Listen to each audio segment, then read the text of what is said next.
Сәлеметсіздер ме? Менің аты жөнім Сағындық ва Әнелі Берік Болғызы. Қазақ ұлттық өнер университетінің студентімін. Қазіргі таңда 3-ші курста музыкалық драма әртісі мамандығы бойынша білім алып жатырмын.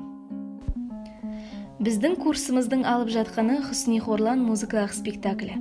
Композиторы Төлеген Мұхамеджанов, либреттосы Кәукен Кенжетаев. Маралды облысының Өрік ауылында Қыпшақ руынан шыққан Сұлтан деген атақты бай тұрған. Сұлтанның Хусни және Хорлан атты екі қызы болған. Хорлан атымен 20 жастағы жас композитор шығарған Хорлан әні көпшілікке жақсы мәлім. Бұл әннің тарихы мынандай.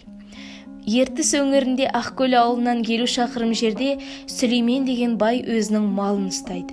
Оның ұлы Шошанның қалыңдығы Маралдыдан болған. Қалыңдығы мен оның атанасын көру үшін Шошан бірнеше атты Естайға беріп, оның қасына осы сапарда дос немесе серіктес ғана емес, үлкен рудың құрметті әншісі ретінде еруін сұрайды. Естай шақыруды қуанышпен қабылдайды. Шошанның қалыңдығының үйі Сұлтан ауылында болады. Кеу жігіттің құрметіне барлық ауылдардан жігіттер мен қыздар жиналады. Дәстүрлі көңілді ойын сауық басталады. Жастардың арасында Сұлтанның қыздары Хусни мен Хорланды бар еді. Өте сәнді киінген басқа ақындар мен әншілерге ұқсамайтын Естай Хорланға бірден ұнайды. Естайға да Хорлан ұнайды.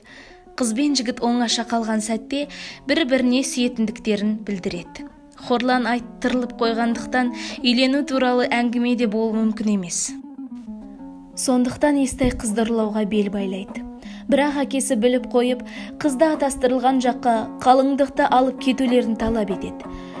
Хорлан өз тағдырына мойынсынып, алыс ауылға келін болып кетеді.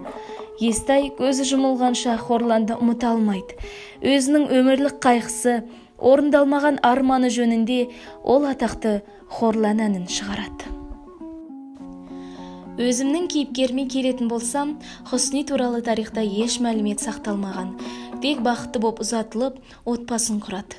Өзім мінездеме берсем, Хусни ашық жарқын, Хорланға қарағанды ширақтау да батылдырақ болып келеді. Жас шамасы 16-да.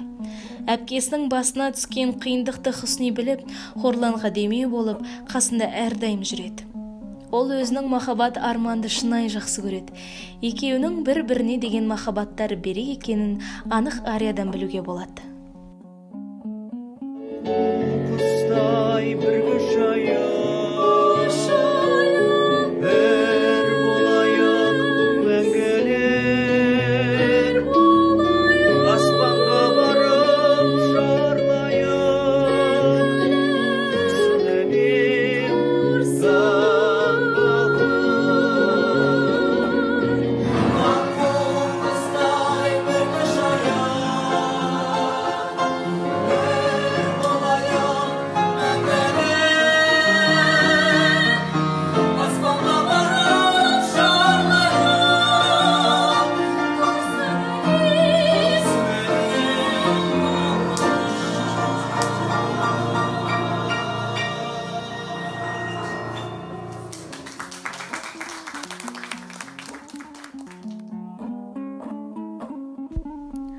Абай операсы. Композитор Ахмет Жұбанов пен Латиф Хамиди.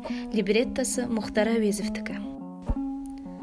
Абай операсында Абайдың өмір сүрген заманы, қазақ даласындағы Ресей патшалығының отаршыл саясаты, қазақ халқын бір жағынан орыс әкімдері, екінші жағынан жергілікті феодалдардың қанауы, ақынның еңбекші халық үшін істеген қоғамдық, адамгершілік қызметтері көрініс тапқан.